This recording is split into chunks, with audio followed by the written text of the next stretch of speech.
दोस्तों बहुत बहुत स्वागत है आपका आज की इस नई वीडियो में। आज हम देखेंगे शासकीय लेखा का विभाजन, है ना। शासकीय लेखा का विभाजन आप कैसे कर सकते हैं, किस प्रकार से कर सकते हैं, उसके संबंध में हम आज की इस वीडियो में क्या करेंगे, परिचर्चा करेंगे। तो हम जानते हैं, यहाँ पे हम संविधान में पढ़ते हैं कि शासन की कितनी निधियाँ होती है भाई। यहाँ पे 3 निधियाँ होती है। एक होती है यहाँ पे समेकित निधि, इसी को बोलते हैं संचित निधि या कंसोलिडेट फंड ऑफ इंडिया, है ना। दूसरा होता है अपने यहाँ पे आकस्मिकता निधि, और तीसरा अपना होता है यहाँ पे लोक लेखा निधि। तो नाम में समझिए, यहाँ पे संचित निधि मतलब यहाँ पे सरकार का पैसा रहता है। आकस्मिकता निधि मतलब ऐसा पैसा जो आकस्मिक, है ना, जो भी कारण अपने आए उसमें यहाँ पे यूज किया जाता है। और एक तीसरा होता है अपने यहाँ पे लोक लेखा निधि, मतलब यहाँ लोक मतलब लोग, तो लोगों का पैसा जिसमें जमा होता है, जिस निधि में जमा होता है उसे क्या बोलते हैं, लोक लेखा निधि बोलते हैं, है ना। तो इनके लिए बहुत सारे हेड डिसाइड किए गए हैं कि कहाँ चालू होते हैं शीर्ष, है ना। मुख्य शीर्ष कहाँ डिसाइड होते हैं, कैसे होते हैं, तो उसको अपन देखने की कोशिश करेंगे आप, है ना। सबसे पहले देखते हैं यहाँ पे समेकित निधि। तो समेकित निधि में क्या हो जाएगा अपने यहाँ पे, तो समेकित निधि में इसके 3 पार्ट हैं। कितने पार्ट हैं इसके? 3 पार्ट हैं। पहला होता है राजस्व, दूसरा होता है अपने यहाँ पे पूंजीगत, और तीसरा अपना होता है लोक ऋण एवं कर्जे, है ना। पहला क्या बोला मैंने यहाँ पे, राजस्व, दूसरा होता है पूंजीगत, तीसरा क्या हो जाएगा अपना लोक ऋण एवं कर्जे। तो अब राजस्व में क्या हो जाएगा, राजस्व आय और राजस्व व्यय, है ना। राजस्व व्यय हो जाएगा। वैसे ही पूंजीगत में पूंजीगत आय और पूंजीगत व्यय हो जाएगा भाई, है ना। और तीसरा अपना होता है यहाँ पे लोक ऋण एवं कर्जे। तो इसका हेड कैसे याद रखना है उसके बारे में अपन यहाँ पे ट्रिक से पढ़ेंगे कि इसका हेड कैसे याद रखें ना। तो सबसे पहले राजस्व में, तो राजस्व में अपना क्या होता है, सबसे पहले प्राप्ति होती है। इसका डिटेल अपन आगे देखेंगे। सबसे पहले अपन हेड यहाँ पे पकड़ लेते हैं कि क्या होता है, हेड का पहला अंक कैसे होता है, उसको कैसे पहचाने। आपके जो ATS एग्जाम में जो होता है, लेखा परीक्षा जो होती है आपकी, उसमें ये जो पूछता है कि आपका संबंधित यहाँ पे कौन से हेड में कौन सी राशि आएगी। जैसे आपको कुछ भी दे देगा क्वेश्चन में कि आपका जैसे राज्य के जीवन बीमा नियोजन संबंध समयभार, है ना। तो अगर राज्य की LIC के संबंध में आप लोग पूछ रहा है तो उसका मुख्य शीर्ष क्या हो जाएगा, लघु शीर्ष क्या हो जाएगा, वो सब चीज़ पूछता है। तो मुख्य शीर्ष को आपको पकड़ने बुक से आना चाहिए। तो इसके लिए आपको हेड मतलब मुख्य शीर्ष याद रखना जरूरी है ना। इसलिए हम यहाँ पे क्या पढ़ रहे हैं, मुख्य शीर्ष के बारे में पढ़ रहे हैं। तो मुख्य शीर्ष की स्टार्टिंग कहाँ से होगा, आपको ढूंढने तभी आसानी जाएगी जब आपको उसका स्टार्टिंग नंबर पता रहे, है ना।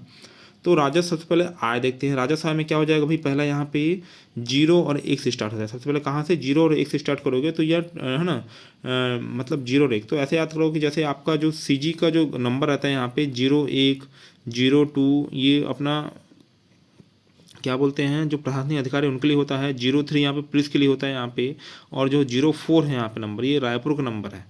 तो ऐसे करके यहाँ पे याद रखना है कि 0 से स्टार्ट होगा भाई यहाँ पे, पर यहाँ पे कहाँ से स्टार्ट होगा, 0005 से 1999 तक के, है ना। ये पहला अंक हो गया भाई अपना, है ना। अब भुगतान में क्या हो जाएगा, यहाँ पे 2 से चालू होगा, है ना, 2 और 3, है ना, 2 और 3 मतलब 0 और 1, फिर 2 और 3, है ना। फिर यहाँ पे 4, फिर उसका 4 और 5, फिर 5 के बाद कितना हो जाएगा, 6 और 7, फिर उसका 8, है ना। उसका 8 हो जाएगा। आकस्मिक में कितना हो जाएगा, 8 हो जाएगा। फिर लोक लेखा में कितना हो जाएगा, है ना, मतलब पहला अंक 8 से चालू होगा, मतलब 8 में जाकर अपने को खत्म करना है। पहली बात तो ये। तो देखो यहाँ पे 1 से स्टार्ट हो रहा है, 0 से स्टार्ट हो रहा है, सॉरी, और कहाँ तक जा रहा है, लास्ट अपना 8 तक के जा रहा है। 0 से स्टार्ट हो कहाँ तक जा रहा है अपना, 8 तक के जा रहा है। तो ऐसे करके इस वे में रख करके अपना क्या रखना पड़ेगा, इसको याद रखना पड़ेगा। तो यहाँ पे मैंने बोला राजस्व प्राप्ति का शीर्ष क्या हो जाएगा, 0 और 1 अगेन, है ना। उसके क्या हो जाएगा यहाँ पे 000 कितना हो जाएगा यहाँ पे 5 हो जाएगा, और 1999, है ना, 1999 हो जाएगा। उसका देखिए भुगतान में क्या हो जाएगा, भुगतान में कितना हो जाएगा यहाँ पे 2011, और 3 कितना हो जाएगा 3999, है ना। 2011 से कितना हो जाएगा अपने यहाँ पे 3999। प्राप्ति में एक ही शीर्ष होता है अपना यहाँ पे 4000, पूंजीगत में 4000, है ना।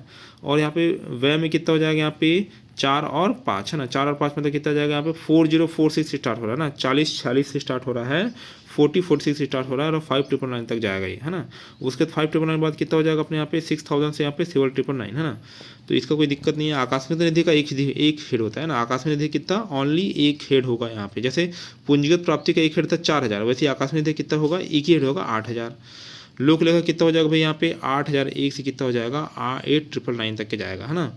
तो इस वे में करके अपने क्या रखना है, याद रखना है। अभी आगे और देखते हैं तो अपने को और अच्छे से याद हो जाएगा। सबसे पहले देखते हैं यहाँ पे संचित निधि अपनी क्या होती है। अब हमने यहाँ पढ़ा समेकित निधि, संचित निधि, ये क्या होती है ना। तो देखिए संचय निधि के बारे में प्रावधान किस में दिया गया है? पे भारतीय संविधान के आर्टिकल 266 में दिया गया है। किसमें? 266 में दिया गया है भाई संचय निधि। तो संचय निधि क्या होती है यहाँ पे? यह भारत सरकार की ऐसी कोष या निधि है जिसमें भारत सरकार को प्राप्त होने वाले समस्त राजस्व, है ना, उसके द्वारा लिए गए सभी ऋण और उसका प्रतिसंदाय, है ना, मतलब प्रतिसंदाय शामिल है। मतलब मैंने क्या बोला यहाँ पे? समस्त राजस्व, है ना। सबसे पहले क्या हो जाएगा यहाँ पे? राजस्व। उसके बाद क्या हो जाएगा अपने यहाँ पे? यहाँ पे क्या हो जाएगा? सबसे पहले अपने यहाँ राजस्व हो जाएगा, है ना, राजस्व हो जाएगा। राजस्व बाद अपने क्या हो जाएगा? ऋण हो जाएगा यहाँ पे, है ना। राजस्व हो गया भाई यहाँ पे। सबसे पहले क्या हो जाएगा? राजस्व मैंने बोला, उसके बाद ऋण जो हमने लिया है, जो भारत सरकार ने लिया है, और उस ऋण की वापसी, ये सब इसमें क्या होते हैं? शामिल होते हैं, है ना। तो क्या बोल रहा है आगे यहाँ पे, है ना, भारत की संचय निधि से कोई भी व्यय संसद की अनुमति से ही लीक किया जा सकता है ना। आप कोई भी व्यय यहाँ पे ऐसे डायरेक्टली नहीं कर सकते, उसको आपको संसद की अनुमति लेनी पड़ेगी और बाद में संसद में विनियोग विधेयक पारित करके क्या किया जाता है? इसकी प्रतिपूर्ति की जाती है ना। वैसे ही आप देखेंगे जैसे केंद्र की होगी, सेंट्रल की होगी, वैसे स्टेट की भी यहाँ पे क्या होती है? संचय निधि होती है ना। तो राज्य संचय निधि में क्या हो जाएगी? वही मैंने बोला यहाँ पे, राज्य सरकार की संचय निधि ऐसी संचय निधि है जिसमें, है ना, राज्य सरकार प्राप्त होने वाले सभी राजस्व, यहाँ पे राजस्व हो गया अपने यहाँ पे, उसके द्वारा लिए गए उधार मतलब ऋण हो गए अपने यहाँ पे, और उधारों का प्रतिसंधान मतलब ऋण की वापसी, है ना। ऋण की क्या हो जाएगा यहाँ? वापसी। इसमें क्या बोला मैंने यहाँ पे? शामिल है ना। तो ये हो गया भाई, ये भी अनुच्छेद 266 में दिया गया है। तो अनुच्छेद 266 में क्या हो जाएगा? राज्य की या केंद्र की संचय निधि के बारे में प्रावधान है। उसके बाद यहाँ पे लोक लेखा निधि, है ना, सब नहीं। अब इसके बाद सेकंड देखते हैं, आकस्मिक निधि, है ना, क्योंकि हम उसी क्रम में पढ़े, हम हेडिंग किस में पढ़े? उसी क्रम में पढ़े ना। तो अपन किस में देखते हैं यहाँ पे? आकस्मिक निधि सेकंड पॉइंट में देखते हैं। तो आकस्मिक निधि क्या होती है भाई यहाँ पे? तो अगर केंद्र की बोलेगा तो उसके लिए अनुच्छेद 267 है ना, सॉरी 267 267 कितना हो जाएगा यहाँ पे? 1 हो जाएगा केंद्र के लिए, है ना। और 267 2 किसके लिए हो जाएगा? राज्य के लिए। तो 267(1) संसद को भारत की आकस्मिक निधि स्थापित करने की शक्ति दी गई है ना।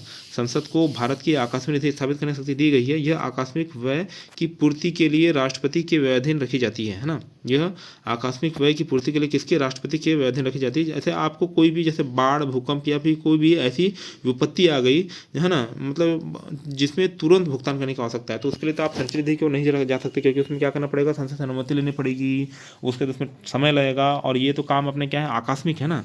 आकस्मिक है मतलब कैसे हैं? अग्रदाय प्रकृति के हैं भाई यहाँ काम, है ना। तो इसके लिए तुरंत आपको पैसा क्या करना पड़ेगा यहाँ पे, है ना, यूज करना पड़ेगा। तो ये क्या की जाएगी इसमें शासन द्वारा कानून बनाकर इसमें कुछ राशि क्या कर दी जाती है? जमा कर दी जाती है, जिसको आकस्मिक स्थिति में क्या करती है? गवर्नमेंट यूज करती है ना।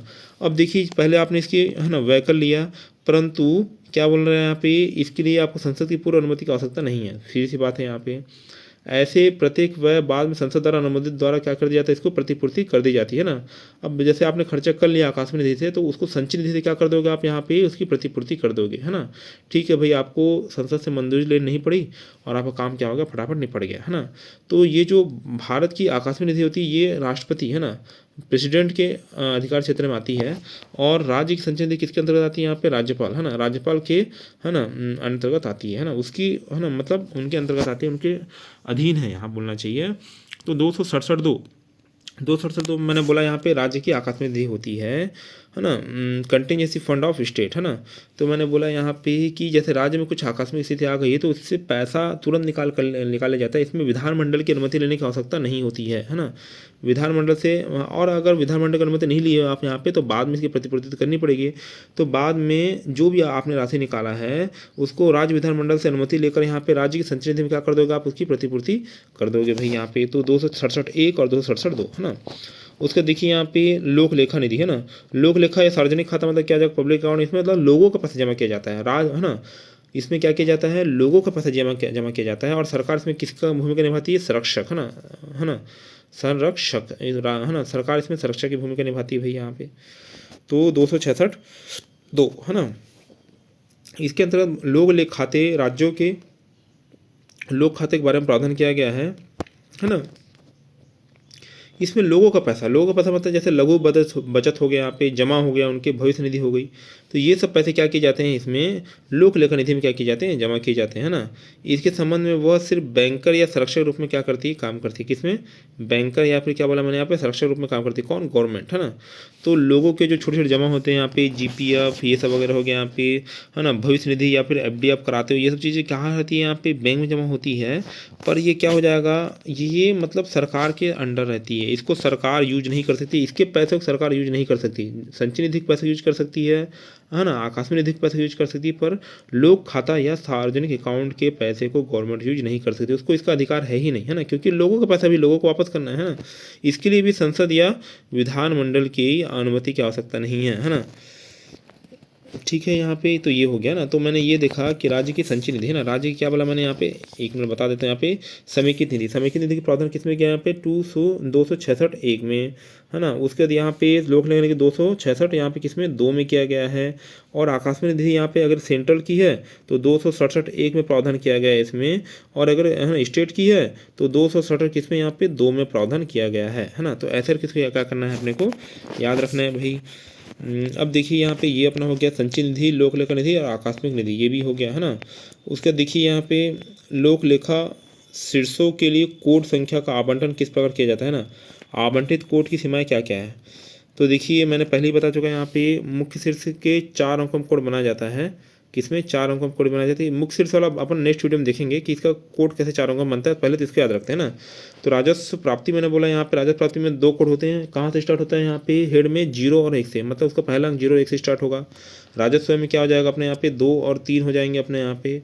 पूंजीगत व्यय में है ना, सॉरी पूंजीगत प्राप्ति में सिर्फ एक ही मैंने बोला 4000 है ना। वैसे यहाँ पे 8000 किस में था अपना आकस्मिकता निधि में, है ना। ये दोनों एकदम कॉमन जैसे लगते हैं 4 और 8, है ना, पूंजीगत प्राप्ति और आकस्मिकता निधि, मतलब इसमें एक ही मतलब है यहाँ पे, और उसके अलावा कोई भी हेड नहीं होगा। 4000 इसमें 4000 और इसमें 8000 तो 8000, है ना। तो पूंजीगत प्राप्ति क्या हो जाएगा यहाँ पे, पूंजीगत व्यय, पूंजीगत व्यय में कितना हो जाएगा अपने यहाँ पे 4 और 5, है ना। पूंजीगत व्यय में कितना हो जाएगा 4 और 5, है ना। उसके बाद देखिए 4 और 5 हो गया। उसके बाद लोक ऋण उधार है ना एवं अग्रिम, है ना, लोक ऋण उधार एवं अग्रिम ये किस में जाएगा 6 और 7 में हो जाएगा। आकस्मिक निधि हमने पढ़ लिया यहाँ पे। लास्ट अपन देखते हैं यहाँ पे लोक लेखा निधि, ये 8 और 9 में क्या होता है, 8 से स्टार्ट होता है 9 में जाकर खत्म होता है ना। मतलब कितना हो जाएगा भाई यहाँ पे 8 है ना 001 से कितना हो जाएगा, सॉरी 8001 से कितना हो जाएगा यहाँ पे 7 सॉरी यहाँ पे 8999 है ना, 8999 तक जाएगा ऐसे करके। तो ऐसे करके ना, तो इसमें अपने को सेग्रीगेशन करने की आवश्यकता इसलिए ताकि आप इसको बुक में ढूंढ पाए, है ना, आपको बुक में ढूंढना क्या हो जाए आसान हो जाए, है ना। तो देखिए यहाँ पे आगे देखते हैं, राजस्व प्राप्ति के प्रथम अंक में 2 जोड़ने पर, है ना, राजस्व प्राप्ति में प्रथम अंक में 2 अगर आप जोड़ दोगे 2 जोड़ दोगे तो यहाँ पे राजस्व व्यय का शीर्ष निकल जाएगा, है ना। वैसे 2 और जोड़ने पर पूंजीगत व्यय का शीर्ष निकल जाएगा। इसमें 2 और जोड़ने पर यहाँ पे, है ना, लोक ऋण एवं, है ना, लोक ऋण अग्रिम ये सब चीज़ें यहाँ क्या हो जाएगी प्राप्त हो जाएगी। जैसे मान चलिए यहाँ पे एग्जांपल देखते हैं, जैसे 0401 यहाँ पे राजस्व प्राप्ति का है क्योंकि 0 से चालू हो रहा है। फिर यहाँ पे 2401 मतलब यहाँ पे राजस्व व्यय शीर्ष है, मतलब इसमें प्लस 2 ऐड किए तो कितना हो जाएगा यहाँ पे 2401 हो गया, है ना। उसमें फिर है ना 2401 है यहाँ पे, उसमें प्लस 2 फिर ऐड किए यहाँ पे, तो पूंजीगत व्यय शीर्ष निकल जाएगा। क्योंकि आय की शीर्ष क्यों निकलेगा, क्योंकि आय का तो फिक्स है 4000, तो व्यय का कितना निकलेगा यहाँ पे 4401 हो जाएगा, है ना। और यहाँ पे उधार एवं अग्रिम मतलब लोक ऋण एवं अग्रिम के लिए क्या हो जाएगा यहाँ फिर +2 ऐड करोगे ना, कितना +2 फिर ऐड करोगे तो यहाँ पे +2 फिर ऐड होगा तो कितना हो जाएगा यहाँ पे 6401 हो जाएगा ना। तो यहाँ पे +2 करते जाना, तो +2 करोगे तो क्या आ जाएगा राजस्व प्राप्ति पर राजस्व व्यय निकलेगा। राजस्व व्यय के बाद क्या हो जाएगा यहाँ पे +2 करोगे तो पूंजीगत व्यय निकलेगा ना, है ना। उसका बाद यहाँ पे लास्ट में कितना निकलेगा अपने यहाँ पे 6401, तो यहाँ पे उधार एवं अग्रिम शीर्ष निकलेगा ना। ये हो गया भाई, है ना। तो कोडिफिकेशन कैसे करते हैं मैंने पहले बता चुका हूँ। यहाँ पे प्राप्ति के लिए यहाँ पे 0005 से 1999, है ना। उसके यहाँ पे व्यय शीर्ष में 2011 से यहाँ पे 3999, है ना, 2011 से 3999, है ना, 2011 से कितना हो जाएगा यहाँ पे 3999। उसके बाद यहाँ पे क्या हो जाएगा प्राप्ति शीर्ष और व्यय शीर्ष, है ना। तो पूंजीगत लेखा तो यहाँ क्या हो जाएगा, मैंने आय के लिए बताया 4000 फिक्स है, व्यय के लिए कितना हो जाएगा 4046 और 5999। लोक ऋण उधार, है ना, और अग्रिम इसके लिए क्या मैंने बताया यहाँ पे 6000 और 7999। आकस्मिक निधि के लिए फिक्स है, और लास्ट में क्या हो जाएगा अपने यहाँ पे लोक लेखा निधि, है ना। लोक लेखा निधि के लिए कितना हो जाएगा यहाँ पे 8001 से 8999। तो ऐसे करके क्या करना है अपने को याद रखना है ना, ऐसे करके क्या करना है अपने को याद रखना है। एक चीज़ और बताना था इसमें हमको, यहाँ पे एक चीज़ और पढ़ना है जिसमें राजस्व आय। तो राजस्व आय होता क्या है, इसकी परिभाषा क्या है। अगर आप राजस्व आय को देख रहे हैं इसकी परिभाषा क्या है, तो राजस्व आय की परिभाषा क्या हो जाएगी, है ना। मैंने संचय निधि बताया, मैंने आकस्मिक निधि बताया, मैंने लोक लेखा निधि बताया, पर राजस्व आय के बारे में मैंने नहीं बताया। तो राजस्व आय क्या हो जाएगा यहाँ पे, इसके अंतर्गत, है ना, इसके अंतर्गत क्या हो जाएंगे यहाँ पे, शासन को प्राप्त होने वाले सभी राजस्व यहाँ पे क्या होते हैं, इसके अंतर्गत शामिल होते हैं, है ना। राजस्व आय के अंतर्गत शासन को प्राप्त होने सभी राजस्व, जैसे क्या हो जाएगा, ये दो प्रकार के होते हैं। एक तो होता है अपना कर राजस्व होता है, और दूसरा अपने क्या होता है, करेत्तर राजस्व, है ना। टैक्स वाला हो जाएगा, नॉन टैक्स वाला हो जाएगा, है ना। तो टैक्स वाले में क्या हो जाएगा अपना, टैक्स में क्या हो जाएगा भाई अपना यहाँ पे, कर द्वारा जो हमको टैक्स द्वारा प्राप्ति होगी उसे क्या बोलेंगे, टैक्स राजस्व बोलेंगे यहाँ पे, या फिर कर राजस्व बोलेंगे, है ना। और करेत्तर राजस्व मतलब क्या हो जाएगा, जो टैक्स प्राप्त नहीं होता, जैसे क्या हो जाएगा आपका, आपकी जैसे बाइक पकड़ा गई, आप जा रहे हैं, ट्रैफिक पुलिस ने आपने पकड़ लिया, चालान कर दिया, है ना। आपका होम टैक्स क्या हो जाएगा, उसमें कुछ मतलब आपको क्या लग गया, शुल्क लग गया, तो वो शुल्क हो जाएगा। शुल्क, फाइन, चालान, ब्याज, ये सब क्या हो जाएंगे अपने करेत्तर में आ जाएंगे। तो मैंने क्या बोला, प्राप्ति दो प्रकार की होती है, एक मैंने बोला कर, है ना। कर मतलब क्या हो जाएगा, टैक्स द्वारा जो प्राप्त होती है, और एक होता है करेत्तर। करेत्तर में क्या हो जाएगा अपने, करेत्तर में अपना शुल्क हो गया, शुल्क शुल्क, है ना। और उसके बाद क्या हो जाएगा यहाँ पे, चालान हो जाएगा, चालान हो जाएगा अपना, और क्या हो जाएगा, ब्याज। ये सब जो गवर्नमेंट वसूल करती है उसे क्या बोलते हैं, है ना, मतलब करेत्तर। करेत्तर क्या हो जाएगा अपने यहाँ पे, आय, है ना, करेत्तर आय, ये गवर्नमेंट को यहाँ पे आय हो गई। अब भुगतान कैसे हो जाएगा भाई आपका यहाँ पे, अब ये सब कर ले रही है गवर्नमेंट, तो इसका भुगतान यहाँ पे वेतन, है ना, वेतन करेगी यहाँ पे, है ना, या बिजली बिल के रूप में, या मरम्मत के रूप में क्या करेगी, भुगतान करेगी, है ना। तो ये राजस्व व्यय शीर्ष हो गया यहाँ पे, भुगतान शीर्ष हो गया यहाँ पे। अब पूंजीगत आय में क्या हो जाएगा, पूंजीगत आय मतलब ऐसे आय जिससे यहाँ पे शासन की पूंजी बनती है ना, जिससे पूंजीगत प्राप्तियाँ होती है। जैसे मतलब क्या हो जाएगा, जैसे शासन ने कोई कर्ज लिया, या शासन ने कोई कार्यालय भवन निर्माण किया, तो उसमें जो होने वाले व्यय हैं, तो वो क्या कराएंगे यहाँ पे, पूंजीगत व्यय, है ना, पूंजीगत प्राप्ति कहलाएंगे यहाँ पे। और पूंजीगत व्यय में क्या हो जाएगा, पूंजीगत भुगतान में क्या हो जाएगा भाई यहाँ पे, तो पूंजीगत भुगतान में क्या हो जाएगा, जिनका उद्देश्य क्या होता है यहाँ पे, स्थायी या इसमें स्थायी ठोस संपत्ति आपने बनाया, है ना, उसको अभी क्या करना पड़ेगा यहाँ पे, मेंटेन करना पड़ेगा भाई यहाँ पे, है ना। तो स्थायी या ठोस संपत्ति क्या हो जाएगी, जिसको बनाया जाता है ना, और उसका मेंटेनेंस किया जाता है इसमें भुगतान में, है ना। मतलब पूंजीगत व्यय में क्या हो जाएगा, जैसे आपने बिल्डिंग, मशीन, रोड बनाया, तो उसके लिए जो व्यय किया जाता है उसे क्या बोलते हैं, है ना, पूंजीगत व्यय शीर्ष हो जाएगा यहाँ पे। लोक ऋण मतलब क्या हो जाएगा, जो शासन, है ना, जब यहाँ पे राज्य शासन यहाँ पे सेंट्रल गवर्नमेंट से, या फिर विदेशों से, या फिर, है ना, जो सेंट्रल गवर्नमेंट है विश्व बैंक से जो ऋण लेती है ना, तो वो सब के बारे में यहाँ प्रावधान यहाँ पे क्या किया गया है ना। तो इसको अपने क्या याद रखना है ना। अब इसके बाद हम अपन नेक्स्ट वीडियो में शीर्षों को वर्गीकरण देंगे, पर शीर्ष होते क्या है ना, शीर्ष होते क्या हैं, तो उसको अपन देखने क्या करेंगे यहाँ पे, कोशिश करेंगे, है ना। तो अपन जैसे मैं लिखता हूँ यहाँ पे, एक मिनट में यहाँ पे वो पेन चेंज कर लेता हूँ, तो आपको ज़्यादा अच्छे समझ में आएगा ना। जैसे यहाँ पे 24, है ना, 3054 04, है ना, 04, है ना, 337 1234 0134 24 005 है ना। ये एक मान चलिए एक हेड है ना, ये क्या है अपना यहाँ पे हेड है, इस हेड में मान चलिए पैसा है ना। तो देखिए इसमें दो चीज़ का यूज नहीं होता है ना, इसमें ये जो दो चीज़ें हैं इसका यूज नहीं होगा ना, बाकी सब का यूज होगा ना। तो सबसे पहला मांग संख्या, ये 24 जो दिख रहा है, ये क्या बोलते हैं, मांग संख्या रहती है। ये 2 अंकों का होता है ना, कितने अंकों का होता है, 2 अंकों का होता है मांग संख्या, है ना। तो आप 2 हाथ से कुछ चीज़ मांगते हैं ना, तो ये क्या हो जाएगा, मांग संख्या हो जाएगा ना। तो ये हो गया। उसका ये 4 अंकों का जो दिख रहा है यहाँ पे, ये 4 अंकों का दिख रहा है यहाँ पे, ये हो जाएगा अपने यहाँ पे मुख्य शीर्ष, है ना, ये अपने क्या हो जाएगा, मुख्य शीर्ष हो जाएगा। और ये 2 अंकों का दिख रहा है यहाँ पे, ये उप मुख्य शीर्ष हो जाएगा ना। ये अपना क्या जाएगा, मांग संख्या, ये अपना मुख्य शीर्ष हो गया यहाँ पे, मुख्य शीर्ष यहाँ पे। उसके बाद क्या जाएगा यहाँ पे, उप मुख्य शीर्ष, है ना, उप मुख्य शीर्ष, है ना, उप मुख्य शीर्ष हो जाएगा यहाँ पे। उसके बाद क्या हो जाएगा, ये जो दिख रहा है 3337, ये हो जाएगा यहाँ पे लघु शीर्ष, है ना। क्या हो जाएगा भाई यहाँ पे, लघु शीर्ष हो जाएगा यहाँ पे, लघु शीर्ष ये हो गया अपना।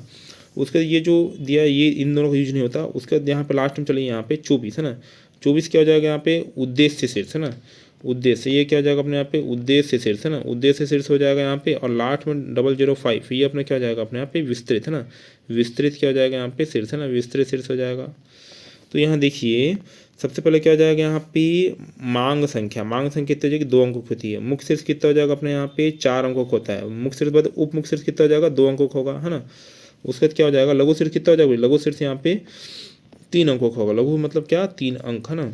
उसके बाद ये देखिए यहाँ पे उद्देश्य शीर्ष हो जाएगा लास्ट में 2 अंक का, और विस्तृत शीर्ष कितना हो जाएगा अपना, 3 अंक हो जाएगा। तो आप क्या करना है, एग्जाम में एक हेड को लिख लें, अगर आपको याद रहेगा ना, 24 3054 04 337 1234 0134 24 005, ये हेड है। तो इससे कोई भी हेड को आप लिख लेना जो आपको याद होगा, उससे आप चीज़ों को पकड़ सकते हैं, है ना। तो ये पहला क्या हो गया भाई यहाँ पे, ये पहला क्या हो गया, मैं फिर से यहाँ पे हाईलाइट कर रहा हूँ इसको, यहाँ पे ये जो अपना हो गया, एक मिनट, सॉरी, एक देखते हैं यहाँ पे कोई अच्छा हाइलाइटर मिल जाए अपने को, ये है ना। तो देखिए, है ना, ये अपना क्या हो जाएगा, मांग, है ना, मांग संख्या हो जाएगा अपना, मांग संख्या में क्या हो जाएगा भाई अपना, है ना, 2 अंकों का होता है 24, है ना। मुख्य शीर्ष में क्या हो जाएगा भाई अपना 305 पर 4 अंक, है ना। उप मुख्य शीर्ष में क्या हो जाएगा 2 अंक, है ना। लघु शीर्ष में कितना 3 अंक, ल से एल, है ना। एल का यहाँ पे 3 जैसे दिख रहा है भाई यहाँ पे एल, तो इसको एल को उल्टा करोगे तो आप 3 जैसे दिखेगा, तो इसको ऐसे पकड़ सकते हो आप, है ना। वो तो उद्देश्य शीर्ष हो जाएगा और लास्ट में क्या हो जाएगा विस्तृत शीर्ष हो जाएगा ना। तो इस वे में करके अपने क्या करना है, शीर्षों को याद करना है। तो कितने कितने अंक आते हैं ये सब पूछता है यहाँ पे, तो आप चीज़ों को अच्छे से क्या कर पाओगे, पकड़ पाओगे, है ना। तो मांग संख्या पहले बोला मैंने यहाँ पे, है ना। उसके बाद क्या हो जाएगा, मतलब डिमांड नंबर हो गया। मुख्य शीर्ष मैंने बोला सेकेंड, है ना, इसको मेजर हेड बोलते हैं इसको। उसके बाद यहाँ पे उप मुख्य शीर्ष मतलब सब मेजर हेड हो जाएगा। उसके बाद लास्ट में क्या हो जाएगा, मतलब यहाँ पे लघु शीर्ष हो जाएगा यहाँ पे, है ना, इसको माइनर हेड बोलते हैं। उसके बाद यहाँ पे क्या हो जाएगा, है ना, एक हो जाएगा उद्देश्य शीर्ष यहाँ पे ऑब्जेक्ट हेड, और एक क्या हो जाएगा डिटेल, है ना, डिटेल क्या हो जाएगा, ये हो जाएगा डिटेल हेड या डिटेल शीर्ष, है ना। तो इस टाइप से अपने को शीर्षों को वर्गीकरण देखना है यहाँ पे, है ना। ये हो गया। वीडियो में आपका बने रहने के लिए अभी तक बहुत बहुत धन्यवाद। आपका दिन क्या हो, शुभ हो।